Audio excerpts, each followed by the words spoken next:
शाळा प्रवेश दिनाच्या निमित्तानं सातारा जिल्हा परिषदेच्या अनुषंगानं आज विविध उपक्रम शाळेंमध्ये राबवले जात आहेत। साताऱ्यातील कोडोली येथील जी जिल्हा परिषद शाळा आहे या ठिकाणी देखील पहिलीच्या विद्यार्थ्यांचं अनोखं असं स्वागत जे आहे ते या ठिकाणी करण्यात येत आहे। आता जर पाहिलं तर 2 ट्रॅक्टरच्या माध्यमातून जे नवीन विद्यार्थी जे पहिलीमध्ये प्रवेश घेतलेला आहे त्यांचं एक वेगळं जंगी असं स्वागत या ठिकाणी केलेलं आपल्याला पाहायला मिळत आहे। अनेक वेशभूषा या निमित्तानं आपल्याला या विद्यार्थ्यांनी केलेल्या आपल्याला पाहायला मिळत आहेत।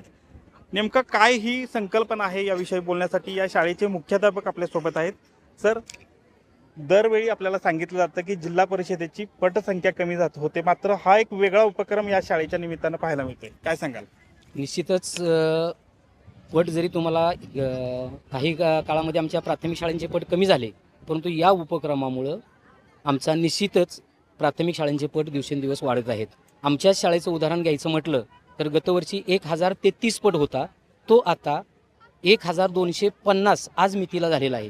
आता उलटा आम्हाला प्रवेश बंद म्हणण्याची कारण बसण्याची व्यवस्था पण अडचणीची होणार आहे। एवढा आमचा पट म्हणजे जवळजवळ 24.5% आता आमचा पट आज मितीला वाढलेला आहे। आणि हे केवळ शिक्षकांच्या प्रयत्नामुळे आमचे आहेच, शिक्षकांचे प्रयत्न तर चालूच आहेत, पण त्याचबरोबर आमच्या जिल्हा परिषदच्या नवनिर्वाचित अध्यक्षा माननीय प्रियाताई शिंदे असतील, डॉक्टर प्रियाताई शिंदे, त्याचबरोबर उपाध्यक्ष राजूभाई भोसले आणि यास्नी नागराजन मॅडम जे आमच्या शिव मॅडम आहेत, या सर्वांनी जे काही शाळेला आतापर्यंत दिलेलं योगदान आहे किंवा सहकार्य आहे, आता त्यांची हीच इच्छा आहे की शाळांनी मराठी शाळेनं पाहिजे ते मागा, पण आम्हाला पटसंख्या वाढलेली अशाने गुणवत्ता, आणि त्यामुळं आम्ही सर्व शिक्षक झोकून देऊन आता काम करतोय। गेली 2 वर्ष आमचे 20 ते 25% दरवर्षी आमच्या पटाची वाढ आहे।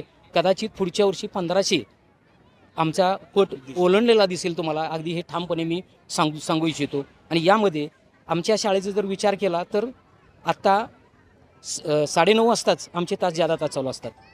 चित्रकला वर्ग असतील, काय असतील, हे सगळे उपक्रम जेवढे उपक्रम असतील ते आम्ही घेतोय। आमच्या सातारचे बिडो माननीय संसारे साहेब यांनी सुद्धा आता 2-3 उपक्रम शिडब्यांचा जो आहे बॉल बनवायचे, आणि ते सुद्धा आम्ही सर्व उपक्रम अतिशय पर्यावरणपूरक राबवतोय की जेणेकरून नुसतीच गुणवत्ता नाही तर विद्यार्थीसुद्धा दर्जेदार घडला गेला पाहिजे। हे सर्व प्रयत्न आमचे चालू आहेत। यासाठी सर्वांचंच आम्हाला, आमची ग्रामपंचायत असेल, आमचे पंचायत समिती सदस्य कापले साहेब असतील, जिल्हा परिषद सदस्य माननीय खरात मॅडम असतील, या सर्वांच्या प्रयत्नानं आज आमची शाळा प्रगतीपथावर निश्चितच आहे, हे तुम्हाला दिसून येईल। अतिशय सर्व स्पर्धा परीक्षेमध्ये, क्रीडा स्पर्धेमध्ये सुद्धा अव्वल स्थान पटकवलेलं आहे। तर अशा प्रकारे हे जे उपक्रम आहेत ते जिल्हा परिषदेनं राबवल्यामुळं आम्हाला प्राथमिक शाळांना अतिशय एक चांगलं आणि दर्जा तर निर्माण व्हायलाच लागलेला आहे, पण पटसंख्या पण वाढते। आणि ह्या आजच्या उपक्रमामध्ये आपण मुलांना मिरवणूक काढतोय, त्याचबरोबर मिरवणूक झाल्यानंतर कार्यक्रमामध्ये या मुलांना खाऊ वाटपाबरोबरच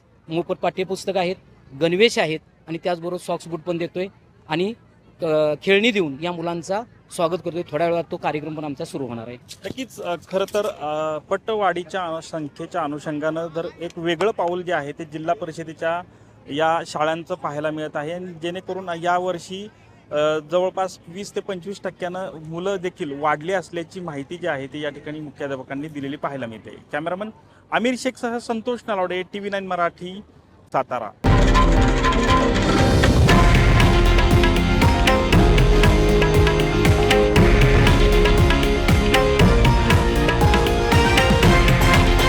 हे आहे देशातील नंबर 1 न्यूज नेटवर्क आणि आपण पाहत आहात TV9 मराठी, एकमेव।